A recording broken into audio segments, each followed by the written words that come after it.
para la administración de los procesos electorales, desde aquella fecha es posible identificar dos momentos de tensión. Un momento de baja tensión, ¿no es cierto?, que se extiende desde la nominación de vocales hasta el 22 de marzo, es decir, hasta la fecha de la cuarentena. Y el otro momento de tensión abarca desde el momento de la cuarentena hasta la actualidad. Y este segundo momento es un momento de alta tensión, ¿no? Entonces, en este largo proceso, más bien en este corto proceso, es posible identificar dos momentos, uno de baja tensión y otro de alta tensión. Veamos este primer momento, cuáles son las características, ¿no?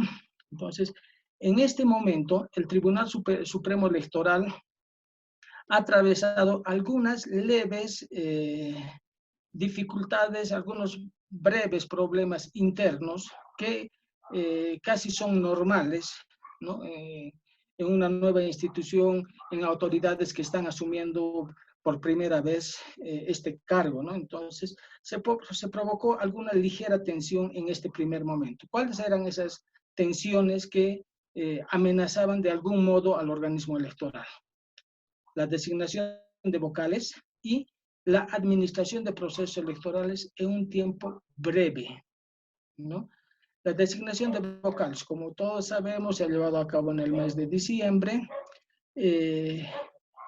Esta designación, lamentablemente, se ha llevado a cabo designando algunos vocales, obviamente meritorios, que tienen los conocimientos y que tienen la experiencia suficiente, ¿no? Pero en la mayoría de los casos fueron vocales sin el conocimiento suficiente y sin la experiencia necesaria en el tema de administración electoral. Lamentablemente, en estas temáticas son muy pocas las personas que conocen y que tienen experiencia, ¿no? Afortunadamente tenemos un vocal, uno de los mejores vocales, que es el presidente Salvador Romero. Entonces, una personalidad internacional que tiene bastante conocimiento de la temática electoral, ha producido bastantes libros y ha trabajado en instituciones electorales. Él ya fue vocal, ya fue presidente hace algún tiempo. Entonces, tenemos ciertas personalidades, pero en la mayoría de los casos no son vocales con experiencia ni tienen los conocimientos necesarios. Entonces, esto ya es una barrera, esto ya es una limitación, esto ya es una dificultad, ¿no? Por otro lado, no solo se nombran de manera rápida y de manera ágil a los vocales, sino también se les asigna la misión de administrar un proceso electoral de manera rápida, pero ya, hay que hacerlo ya, tienen solamente 120 días para hacerlo. Entonces, con la mayoría de vocales, sin demasiada experiencia, sin los conocimientos necesarios, entonces se complica el administrar las elecciones, ¿no? Sin embargo, podemos ver en los hechos, por lo menos hasta esta primera parte, hasta antes de la cuarentena, un desempeño eficiente del Tribunal Supremo Electoral en el desarrollo de sus funciones. Han llevado a cabo todas las fases del calendario electoral de manera eficiente. El padrón lo han llevado a cabo, la inscripción de candidatos, han hecho un trabajo eficiente, ¿no?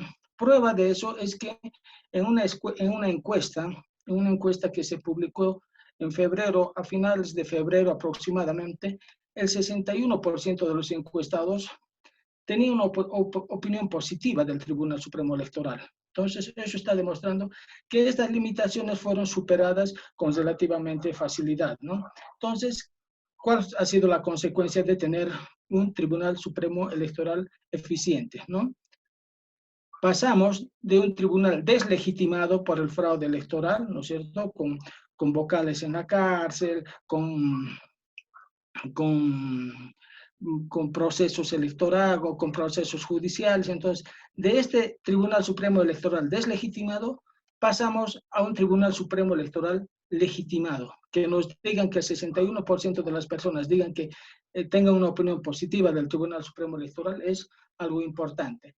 Estábamos yendo bien como organismo electoral, como institución importante, como el cuarto poder del Estado, ¿no? Estábamos yendo bien, se estaba haciendo un excelente trabajo. Sin embargo, el problema de la pandemia ya complicó realmente todo el escenario y nos presentó ya un nuevo momento, ¿no es cierto?, que yo lo denomino el momento de alta tensión, que arranca justamente desde el 22 de marzo, desde el momento en que se declara la cuarentena, ¿no?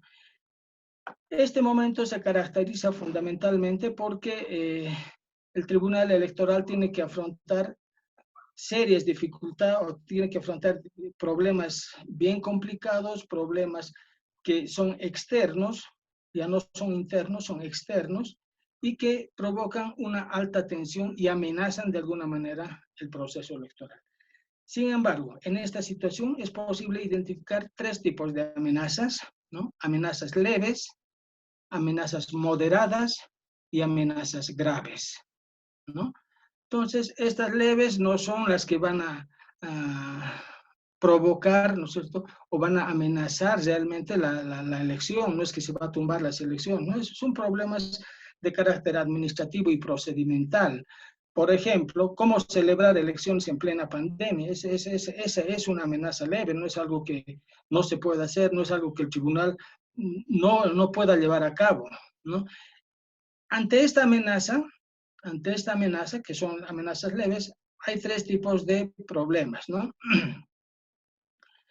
¿Cómo llevar a cabo? Más bien, hay tres tipos de soluciones que se han sugerido, ¿no? Que la gente de los medios, que los líderes de opinión han sugerido tres opciones, ¿no? Para alivianar esto de la pandemia, ¿por qué no hacemos elecciones en 2 días? ¿Por qué no hacemos elecciones en avenidas y calles? ¿Por qué no hacemos elecciones electrónicas? ¿No? Estas tres propuestas se han realizado, ¿no?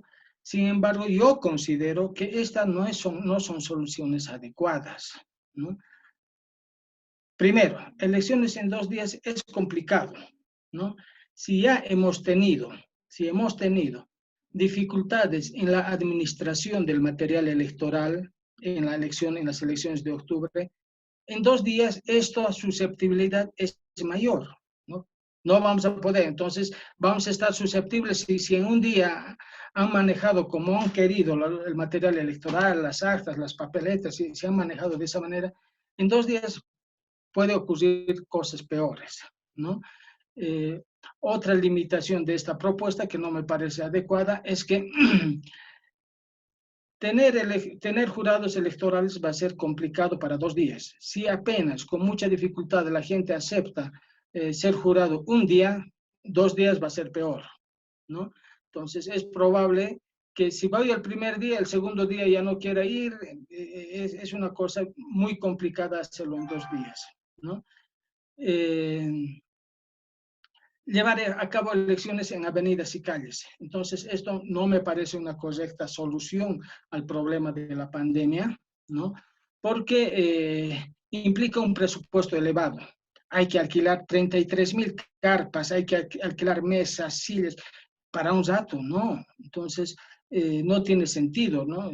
Hacer una inversión tan elevada. Además que hacer elecciones en avenidas y calles acarrea el siguiente problema, ¿no? La custodia del material. ¿El jurado electoral va a estar cuidando el material electoral en la calle o qué es lo que va a hacer o va a permitir que la gente vote, ¿no? Va a facilitar el proceso de votación. Es una cosa complicadísima, ¿no?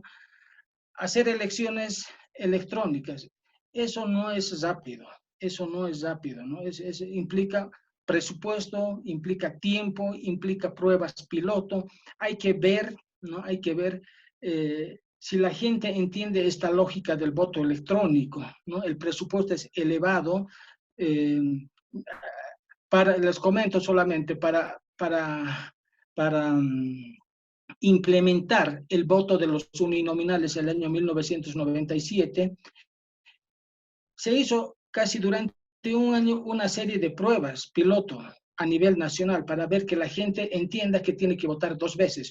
Hoy nos parece una cosa tan simple, pero la implementación ha sido un proceso largo, ¿no? Y peor en este caso, implementar una tecnología va a ser mucho más complicado, ¿no? Entonces, el resolver este problema de elecciones en plena pandemia, a partir de 2 días en las elecciones, hacer elecciones en las avenidas y calles con el voto electrónico, me parecen opciones no viables, no viables, ¿no? Entonces, en lugar de esto, yo pienso que se puede sugerir, y creo que está trabajando el Tribunal Electoral, en las siguientes opciones. Para resolver este problema es necesario elaborar protocolos de salud.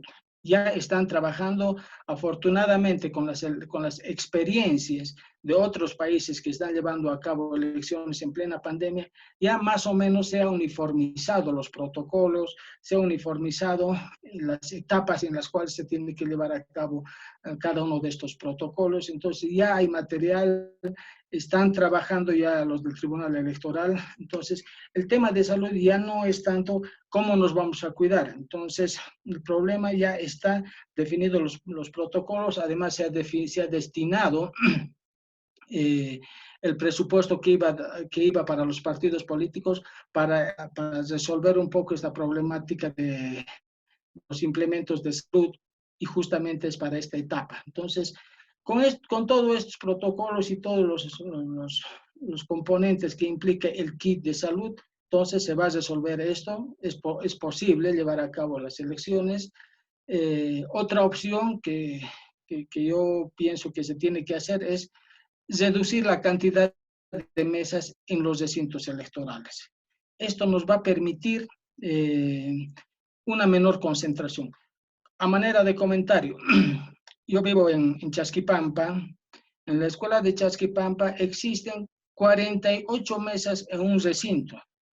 Esa es cualquier cantidad de gente, similar o un poco más de mesas electorales existen en el recinto de la Plaza Villasual en el Colegio Ayacucho. Entonces, son recintos enormes que es necesario disminuir la cantidad de mesas por recinto. La sugerencia es que en cada mesa, en cada recinto electoral, no haya más de 15 mesas, entre 10 y 15 mesas. Entonces, ¿esto qué es lo que nos va a permitir? Nos va a permitir una menor concentración de gente, ¿no? Con 10, 15 mesas son pocas personas, pocas mesas, y vamos a evitar de todos modos la concentración de gente, nos va a permitir un mejor aislamiento. Otra propuesta al respecto es reducir la cantidad de electores en cada mesa, ¿no? Entonces, en cada mesa actualmente, según el padrón electoral del 2019, teníamos 250 electores en cada mesa. Entonces, la idea es sugerir por lo menos reducir a 150. En cada mesa no debería haber más de 150 electores. Entonces, estas dos medidas nos van a permitir el desconcentrar al electorado, y con este elemento de los protocolos y todo el kit de salud nos va a permitir llevar a cabo de manera adecuada un proceso electoral en plena pandemia, ¿no? Ahora, ¿cuáles van a ser? Aplicando estas soluciones y descartando estas otras que no son viables, ¿qué es lo que vamos a tener? Una elevada participación ciudadana en el proceso electoral, ¿no? Y un reducido porcentaje de contagios. Yo creo que ese es el gran reto, ese es el gran desafío que tiene que llevar a cabo el organismo electoral. Estos son temas administrativos, no es una gran amenaza para nadie, esto no amenaza el proceso electoral, ¿no? Entonces, ese es un primer lineamiento referido a las amenazas leves. En cuanto a las amenazas moderadas, son de dos tipos, uno de carácter procedimental y otro referido a lo que es la justicia electoral. Estas son amenazas moderadas que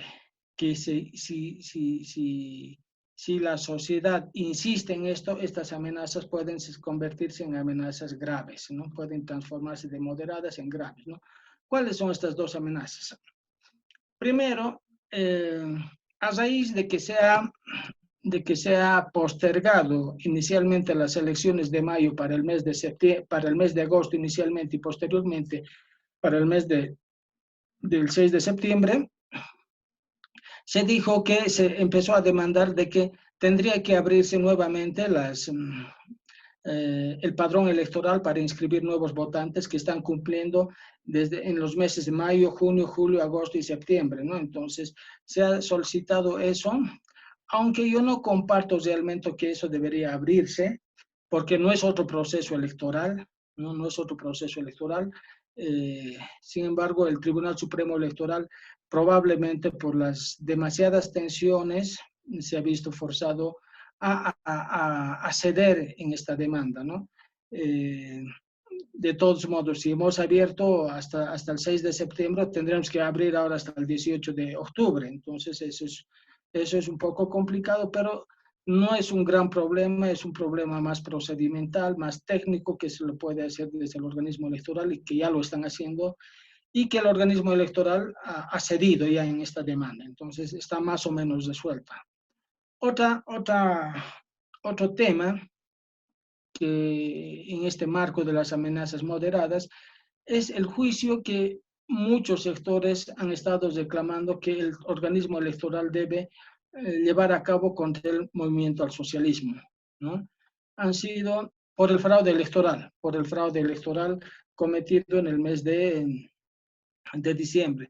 Bueno, los masistas aún dudan si hubo o no hubo fraude, cuando las evidencias ya son contundentes, ¿no? Entonces, hay un informe tremendo de la Unión Europea, o perdón, de la OEA, en la que se demuestra alrededor de 100 páginas y 500 páginas, ¿no? de anexos, se demuestra el fraude monumental que han cometido en ese proceso electoral, ¿no? Entonces, en torno a esta temática, se ha exigido al Tribunal Electoral que vaya, que impulse un juicio al MAS por este delito.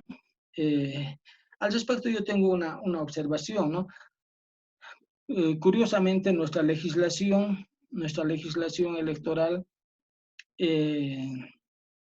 sanciona severamente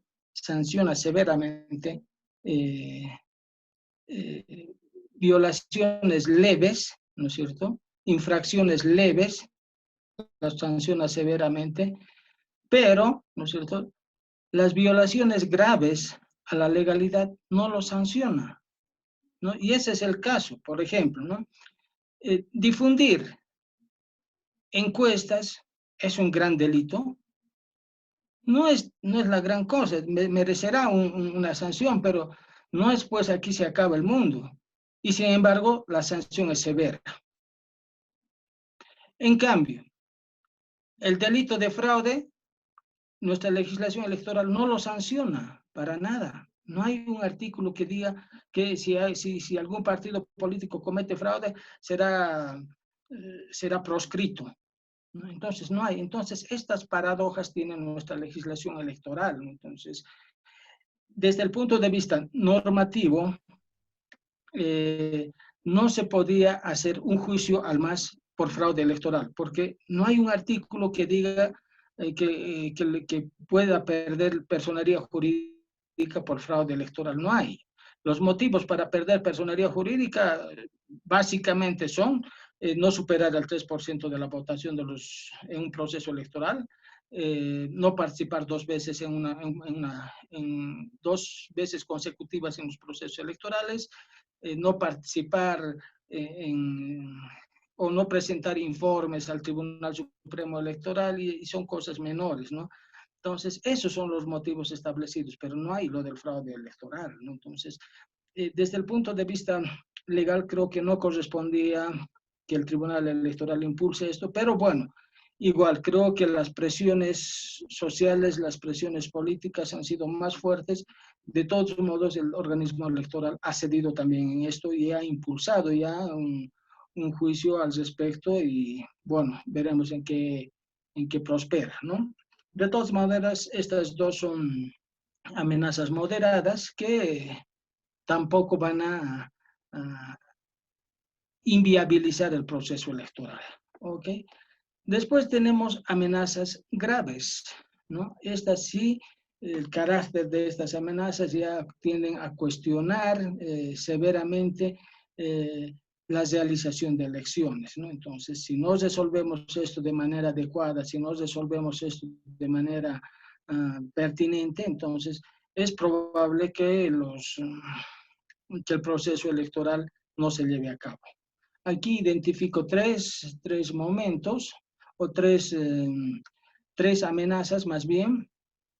Una que se refiere a la nueva distribución de escaños. Ustedes han sido testigos, ustedes han podido informarse en, en los medios de comunicación que además ha habido impugnaciones, ¿no? ¿Sí? Ante el Tribunal Constitucional, ¿no? Y se ha sostenido han sostenido muchos intelectuales, muchos analistas han sostenido que el área rural está sobrerepresentada respecto del área urbana. Es decir, según lo que indican, el 70% de la representación parlamentaria es elegida por el 30% de personas que viven en el área rural. Esa es la demanda, ¿no? Ha presentado el CONADE, ha presentado la senadora Mari Carmen, senadora del Beni, ¿no? O de Pando, no, González creo que es. Esa es la demanda, insistir en una nueva distribución de escaños. Entonces, desde el punto de vista normativo, esto creo que no corresponde. Según la Constitución Política del Estado, según la Ley de Régimen Electoral, ¿no es cierto?, una distribución de escaños entre los departamentos se lleva a cabo después de un censo electoral, ¿no? Y esta distribución actual, la actual que tenemos, ¿no es cierto?, se ha llevado a cabo el año 2013 en base al del 2012, ¿no? Entonces se ha hecho la distribución de manera en los marcos jurídicos establecidos, ¿no? Entonces, la siguiente distribución tendría que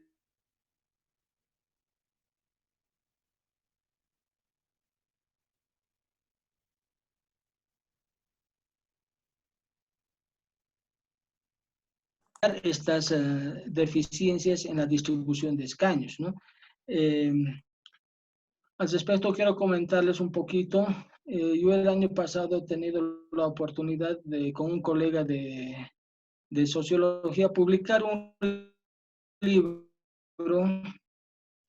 simplemente la sobrerepresentación política, se llama Una persona igual un voto. Entonces está formulada en términos de una pregunta, y ahí demostramos que no siempre una persona es un voto, hay sobrerepresentación. Tienen razón los que reclaman esto, pero tampoco es la sobrerepresentación en la dimensión en que señalan estas personas, en la dimensión en que señala el CONADE o la señora Carmen Eva González. No es 30%, la gente que vive en el área rural va a elegir el 70%. No es así, no es.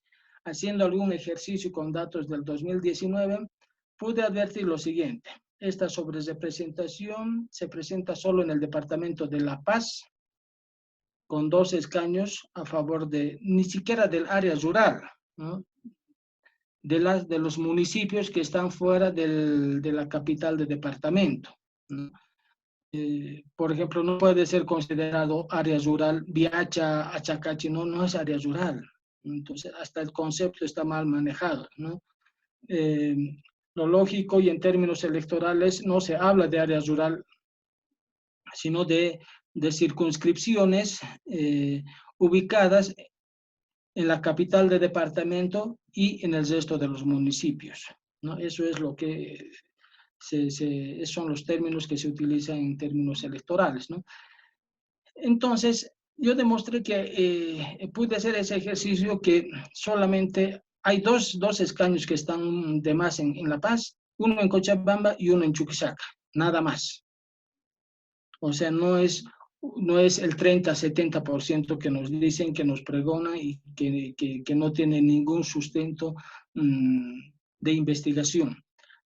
Otro comentario, para que vean que no siempre el área rural o las provincias están más despobladas que las capitales de ciudad.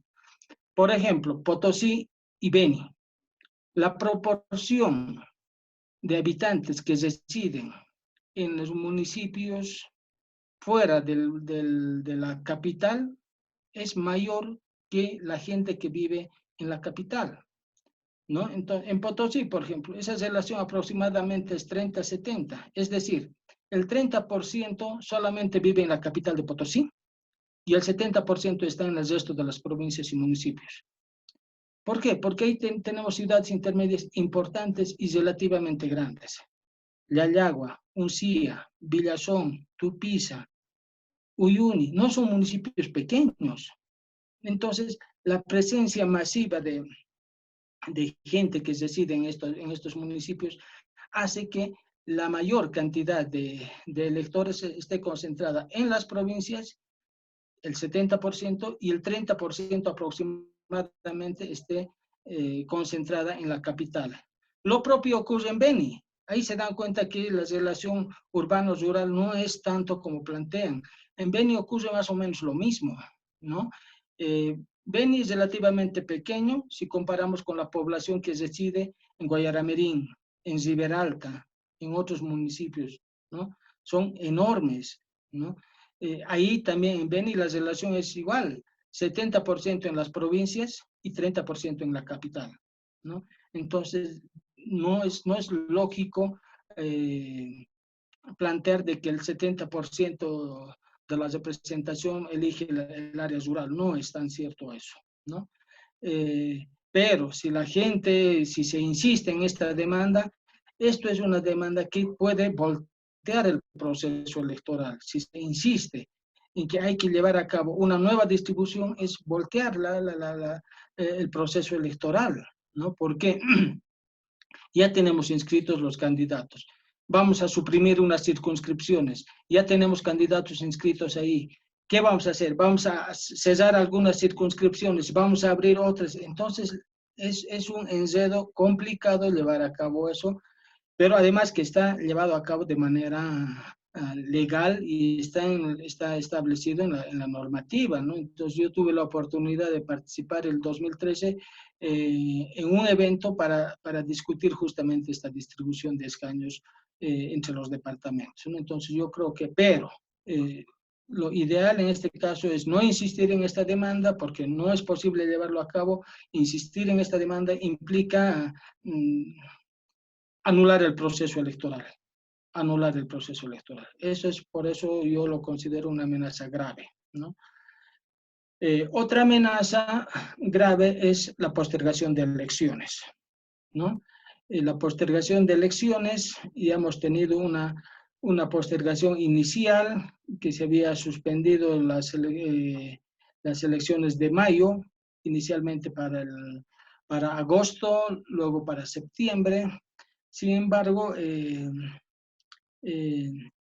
esto ya nos está trayendo demasiados problemas. Hemos postergado para el 6 de septiembre, ahora se postergó nuevamente para el 18 de octubre, y sin embargo las protestas de algunos partidos políticos apoyados en los movimientos sociales están delatando, ¿no?, un nuevo problema. Entonces, yo creo que la decisión asumida por el organismo electoral de suspender las elecciones es correcta. Una comparación simplemente. Cuando suspendimos las elecciones la primera vez, cuando se suspendieron las elecciones de mayo, ¿cuál era el argumento? Había una amenaza de la pandemia, había un problema de salud, ¿no? Pero ¿cuántos casos teníamos en aquella oportunidad? 1.500, nada, ¿no? ¿Cuánto era nuestra capacidad de recuperación? 20%, mínima. Nuestros decesos llegaban al 5%, casi nada. Estábamos en una situación que podía haberse llevado a cabo, pero bueno, no se llevó a cabo y se suspendió. Ahora, las protestas de ayer son exageradas porque si tenemos una situación peor, si antes teníamos 1.500 casos, hoy tenemos 70.000. Es lógico y racional, ¿no?, postergarlo, ¿no? Creo que se justifica para mí la decisión del Tribunal Electoral de postergarlo para el 18 de octubre. Si nuestra capacidad de recuperación de infectados ha disminuido comparando con la primera vez, si nuestra capacidad de evitar los decesos ha disminuido, entonces es lógico tener que postergar las elecciones. Estamos asistiendo a un proceso electoral en malas condiciones, en peores condiciones, ¿no? Recordemos que las últimas elecciones en América Latina, en plena pandemia, se llevaron a cabo el 5 de julio en República Dominicana, y ahí la situación fue tremenda. Dos consecuencias negativas, ¿no? Una baja participación electoral y un elevado índice de contagiados. En 15 días los contagios han subido aproximadamente el 39% y la participación no ha superado el 50%. ¿Queremos así? ¿Queremos llevar a cabo elecciones en esas condiciones donde los elegidos tengan una baja legitimidad? Yo creo que eso no es correcto.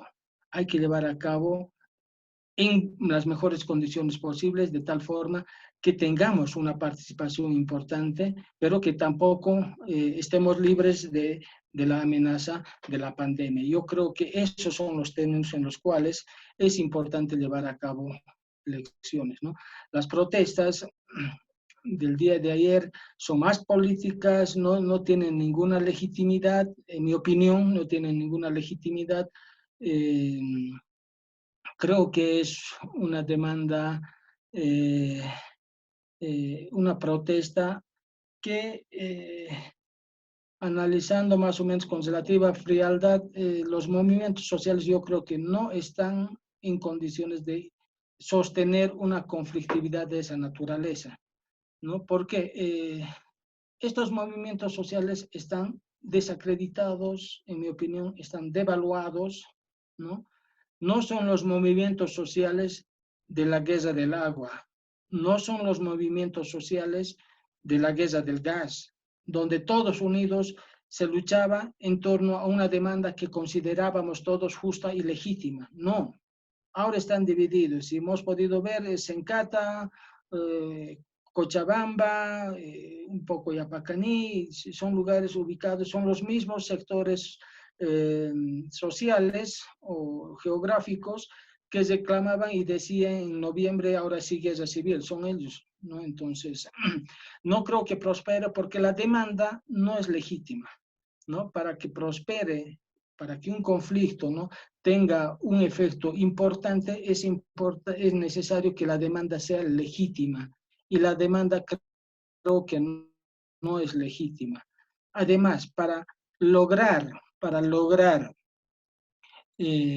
durante un tiempo, para lograr lo que nos hemos planteado, es necesario que el conflicto pueda ser sostenido, ¿no? Entonces, el gobierno del MAS siempre ha jugado a dilatar los conflictos, ¿no? Entonces, al cansancio, ha jugado siempre al cansancio, ¿no? Entonces, si ayer, bueno, no sé exactamente con qué convocatoria han tenido, ¿no? Pero bueno, vamos a suponer que ha sido exitosa por su convocatoria. Sin embargo, el conflicto tiene que ser sostenido. Para lograr una demanda es necesario que el conflicto sea sostenido. Yo recuerdo en la UPEA nosotros hemos estado 3 meses peleando por un Michi presupuesto, ¿no? Sin embargo, hemos logrado algo, nada. No nos han dado igual, ¿no? Entonces, hemos estado machacando 3 meses.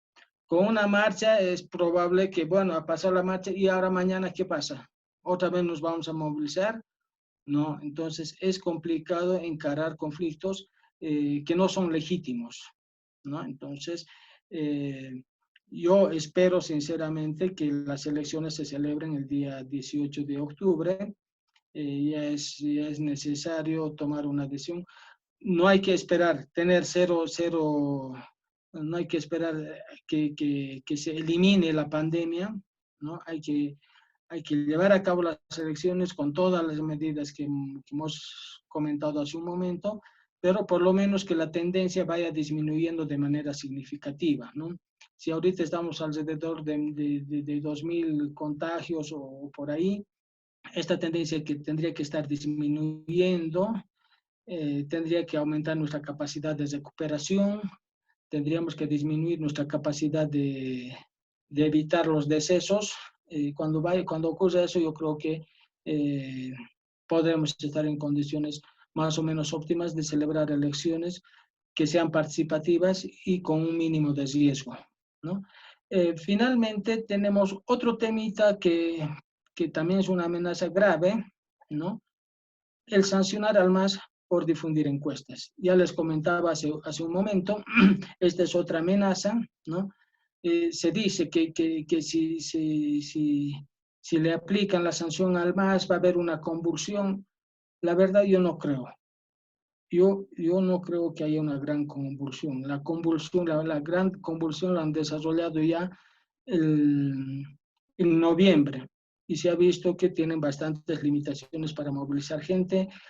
Son personas que se están movilizando sin mucho liderazgo. Su líder está en Argentina, ¿no?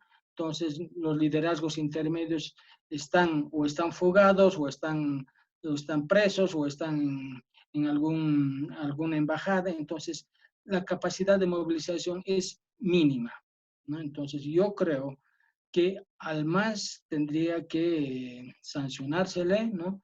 Tal vez no por la difusión de encuestas, pero por el fraude sí. Por el fraude sí, yo creo que es necesario aplicar la sanción respectiva, ¿no? Este es un tema que todavía no se ha resuelto, que está todavía en manos del Tribunal Electoral. Ahora, tampoco hay que pensar que el Tribunal Electoral es Salvador Romero, tampoco es todo él, ¿no? Entonces es un cuerpo colegiado que toma decisiones. Ya hemos visto para la inhabilitación de Evo Morales en enero, 2 vocales han estado apoyando que Evo Morales debería estar habilitado, ¿no? Entonces, el organismo electoral no es algo homogéneo, no es una entidad donde todos están coincidiendo en las mismas opiniones. Hay disidencias y eso también un poco dificulta el llevar a cabo una administración electoral acorde, ¿no? Entonces siempre hay desacuerdos, siempre hay más posturas políticas que técnicas, y eso es un problema, ¿no? Yo creo que estos dos problemas, estas tres últimas amenazas, si no se las encara de manera adecuada, si no se les resuelve de manera adecuada, entonces pueden realmente hacer que las elecciones no se celebren, no tengamos elecciones y de cualquier manera esperemos que el Tribunal Electoral pueda llevar a cabo de manera correcta este proceso electoral y pueda afrontar de manera adecuada estas amenazas graves, ¿no? Bueno, me quedaría por aquí con esta exposición. Quiero agradecerles. Estoy presto para intercambiar algunas ideas y, bueno, y comentar lo que corresponda al respecto. Mil gracias. Atento a sus preguntas, entonces. Muchas gracias, licenciado. Adelante con las preguntas, por favor. Vamos a realizar 2 preguntas en 2, por favor, las preguntas que han llegado a nuestro chat, precisamente. Las 2 primeras, licenciado, son, ¿usted cree que los votantes van a respetar los protocolos de salud si ahora salen en marchas y sin barbijos? ¿La sobrerepresentación es desconocida por los políticos? Esas 2 primeras preguntas, por favor, licenciado, adelante. Ok, mil gracias. En cuanto al respeto de protocolos, lo ideal es llevar a cabo las elecciones cuando tengamos esta tendencia de infectados disminuyendo notablemente, cuando incrementemos nuestra capacidad de ocupación y cuando disminuyamos los casos.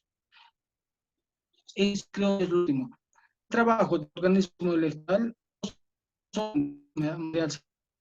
sino también hacer toda campaña de socialización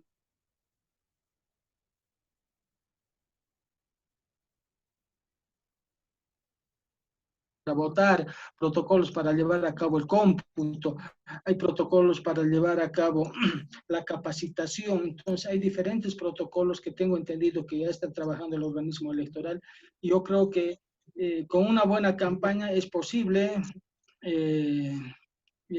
llevar a cabo. Obviamente habrá alguna gente que no las respete, pero esperemos que sea la mínima, ¿no?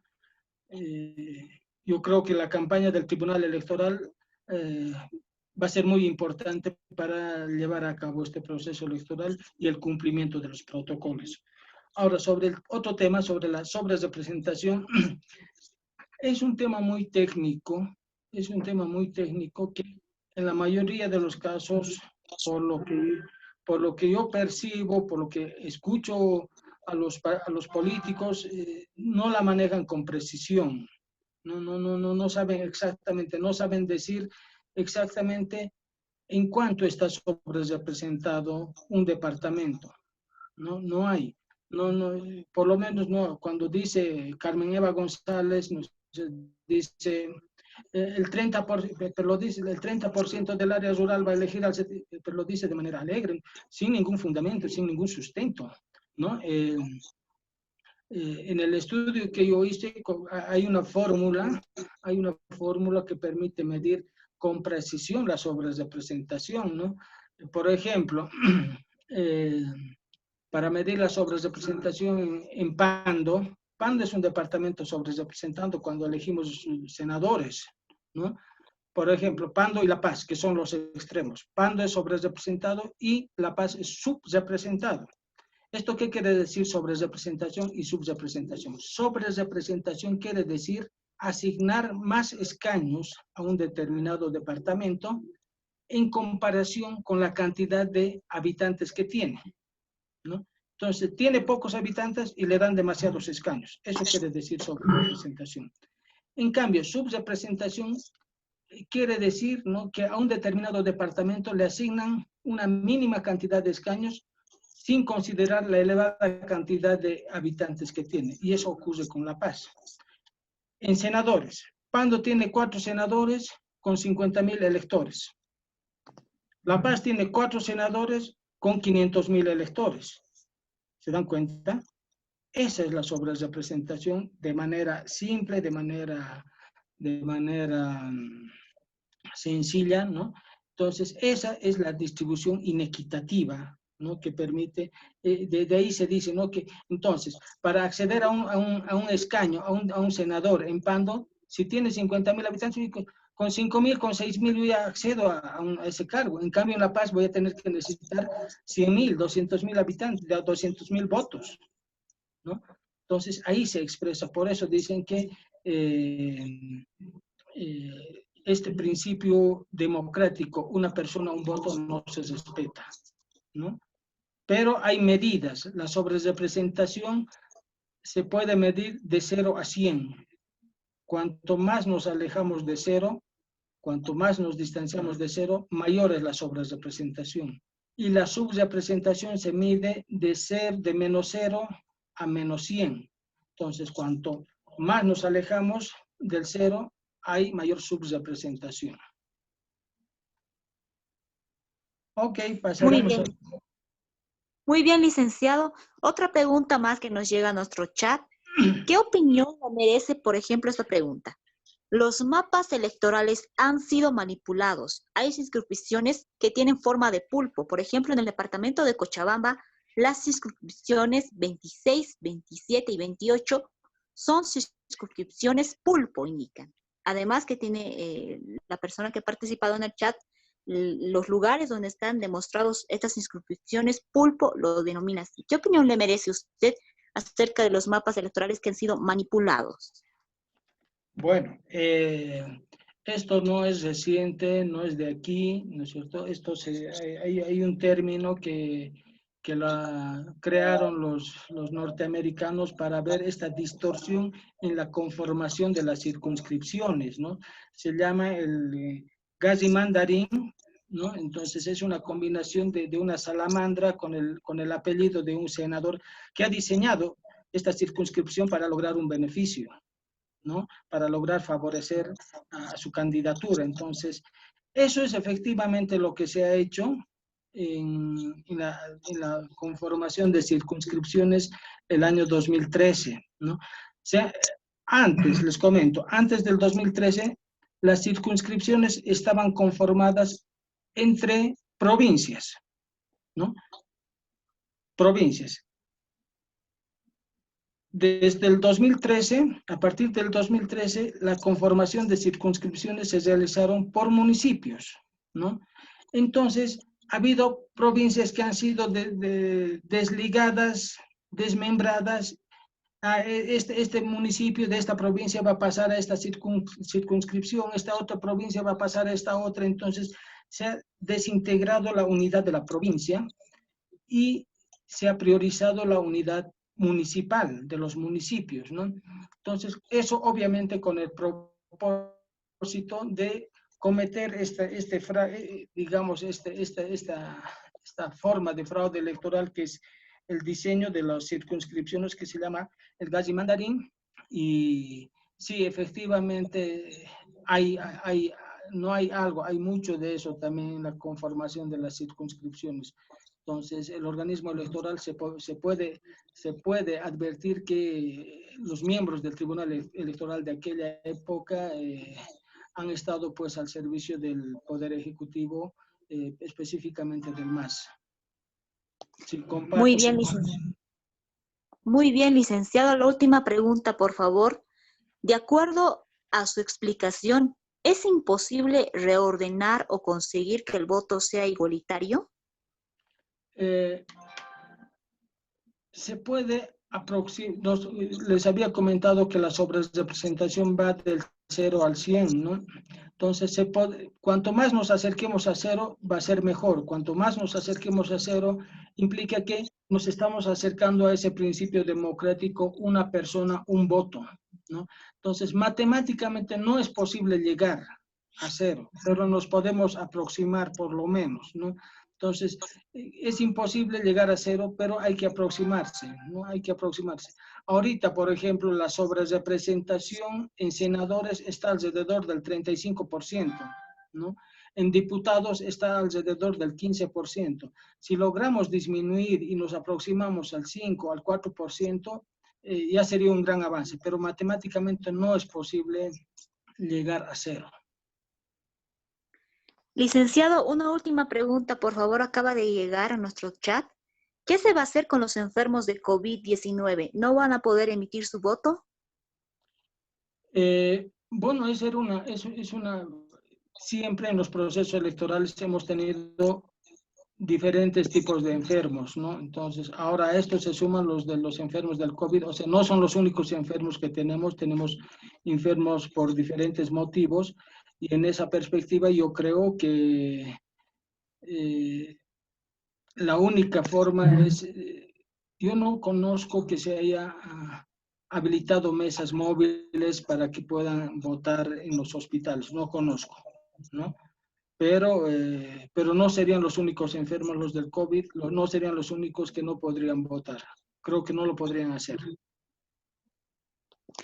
Muchas gracias, licenciado Eduardo Leaño. Vamos a dar a continuación la palabra a la doctora Margot Soria. Por favor, doctora, adelante ya concluyendo esta serie de webinars. El micrófono, doctorita. Doctora. Su micrófono. Su micrófono, doctora, está bloqueado. Está cerrado. Ahora sí. Bueno, estaba agradeciendo a Eduardo por la exposición bastante ilustrativa para nosotros, que somos partido político y que pretendemos ser un partido diferente y un partido científico, ¿no? No ser un partido que hable de memoria ni demagógicamente. Y por otro lado, yo quiero agradecer a todos los participantes que están en este momento siguiendo el webinar. Para mí, en lo que yo he podido entender de la exposición y ver, es que desde el punto de vista administrativo,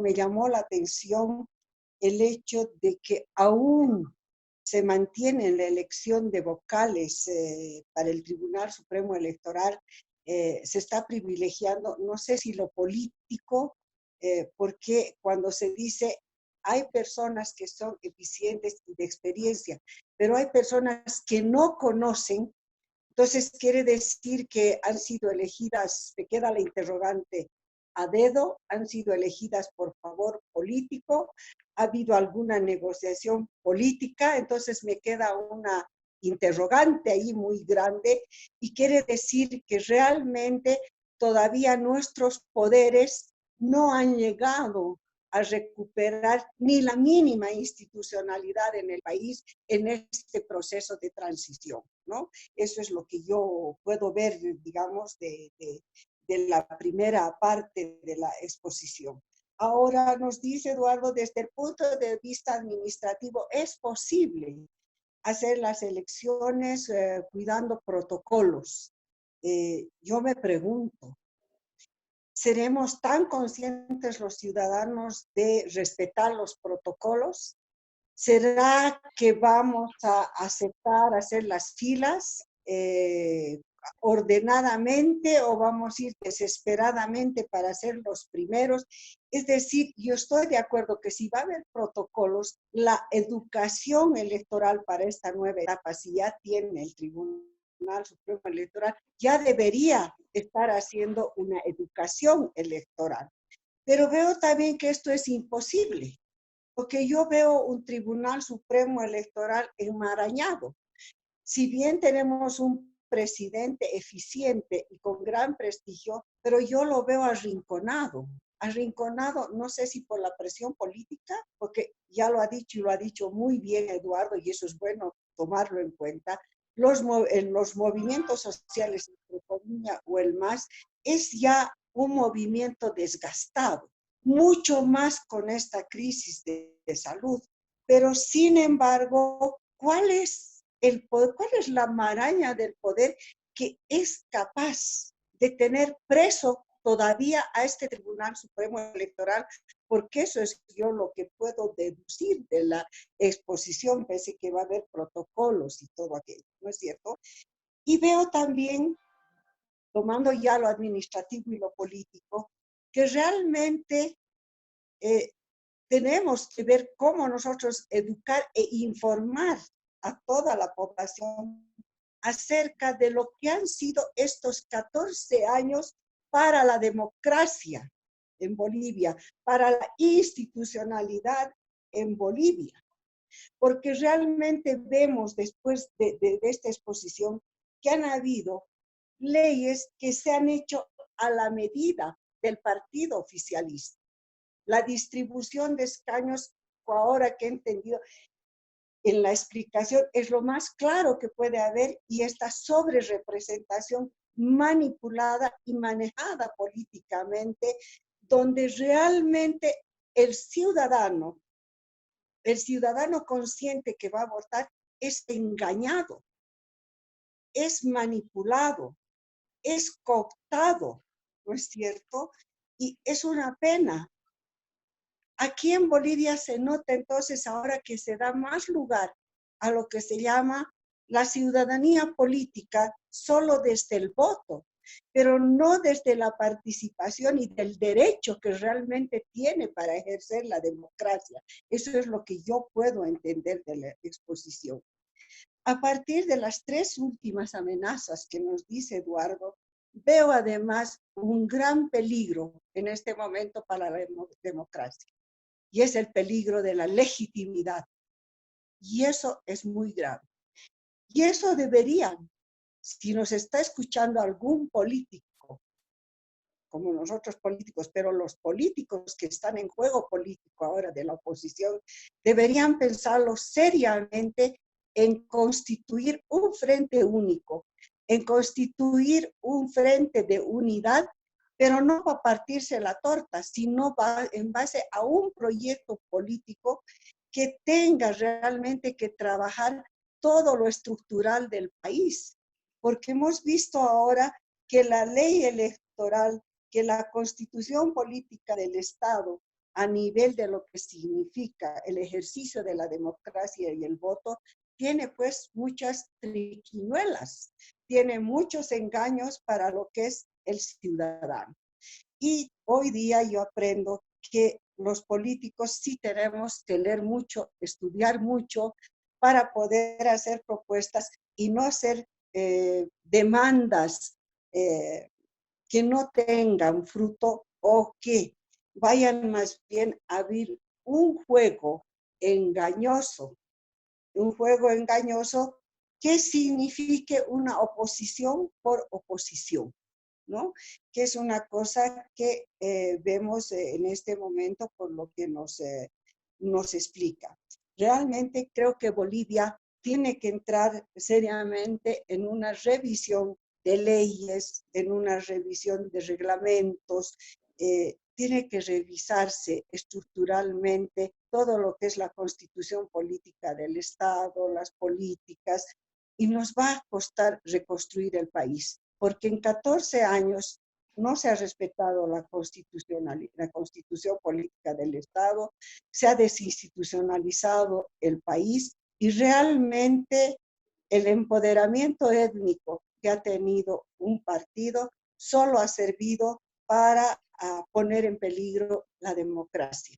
Y en este momento veo también de que si vamos a elecciones, ya desde el punto de vista político, no administrativo, pero político sanitario, sería un gran peligro. Yo no sé si después de estas marchas que salen, no va a incrementar hasta el 18 de octubre el número de enfermos y muertos. Y si realmente vamos a estar en la capacidad del 18 de octubre, pese a que haya los protocolos que haya, con capacidad de ir a elecciones. Entonces, implica más bien un acuerdo político muy grande, tal vez de suspensión hasta el año de elecciones, de renuncia de candidaturas y de empezar de cero en este momento y poder primero poner en primer plano la salud y después la política.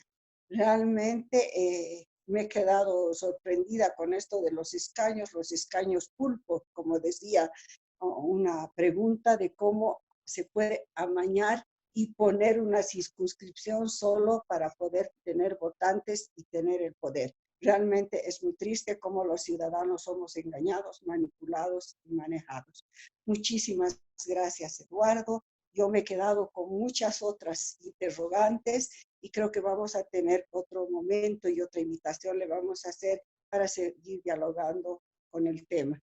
Yo realmente cierro nuestros 3 ciclos hoy día para el Partido Verde y los cierro con broche de oro después de haber logrado nuestro objetivo de pasar de la cotidianidad a ver los grandes problemas estructurales de la coyuntura y que nos tienen que poner como partido, como la esperanza y la alternativa para el país. Muchísimas gracias, gracias Eduardo y gracias a todos los participantes. Que tengan una feliz noche. Bueno, mil gracias, mil gracias. Hasta luego. Muchas gracias, Eduardo. Gracias, doctora. Una excelente conclusión y bueno, pues ya los vamos a estar invitando. Como Partido Verde vamos a realizar algunos foros, debates. Los vamos a hacer llegar la invitación para que puedan participar con diferentes especialistas. Y bueno, de antemano invitarle, licenciado Eduardo, para que esté presente en uno de nuestros foros. Muchas gracias a todos. Sí, claro, muy buenas noches. Con gusto, con gusto. Mil gracias. Hasta luego. Gracias, hasta luego. Buenas noches. Gracias. Buenas noches, buenas noches. Buenas noches. Hola. ¿Cómo estás, Mario Eduardo?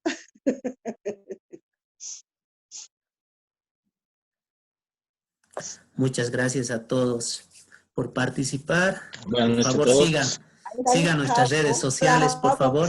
¿Cómo estás? ¿Cómo está? ¿Qué tal, Margot? Ay, aquí pues terminando nuestros ciclos y yo un poco paralizada hasta hoy día porque he tenido problemas de salud en la familia. Entonces ya vamos a retomar, pero ahora las actividades, ya me voy a estar comunicando con todos ustedes, haciéndoles llegar cronogramas, trabajo y la metodología de cómo vamos a trabajar el plan de estudios que lo ha decidido la comisión básica que ha quedado para poder trabajar vía, ¿cómo es? vía conferencias participativas. Bueno, ya la comisión les va a mandar toda la metodología, porque yo no soy responsable, hay una comisión que está trabajando esto. Pero es un gusto verte. ¿Cómo estás, Javier? Muy bien, aquí estamos un poquito más trabajando con el tema de las ciclovías, muchas cosas en el Colegio de Arquitectos también. Qué bien. Me alegro mucho que estés bien, que estés trabajando. Me alegro también verla siempre y acompañándonos a Reina Amador, que no nos abandona y ha estado todos los ciclos. Bien. Bueno, un gusto a todos y bueno, creo que sigue grabando, sigue transmitiendo en vivo. No, ya no No se está sé, transmitiendo. Ya no, porque ya me está diciendo, nuestra charla No, no. íntima ya está. Sí, está sí, ya ahí. no. Ayer. Entonces, Gabo, no te pierdas, por favor. No te alejes Sí, del trabajo, ¿sí? Tienes que sí, incorporarte al trabajo. sí, he estado viendo los chats, entonces, pero así se me acumulan casi 40, 35 al día, así. Seguro. Los chats, realmente es un dolor de cabeza, pero a veces algunos chats son informativos, o sea, digamos, y justo hay varios chats políticos, entonces los miro, ¿no? ¿Qué es lo que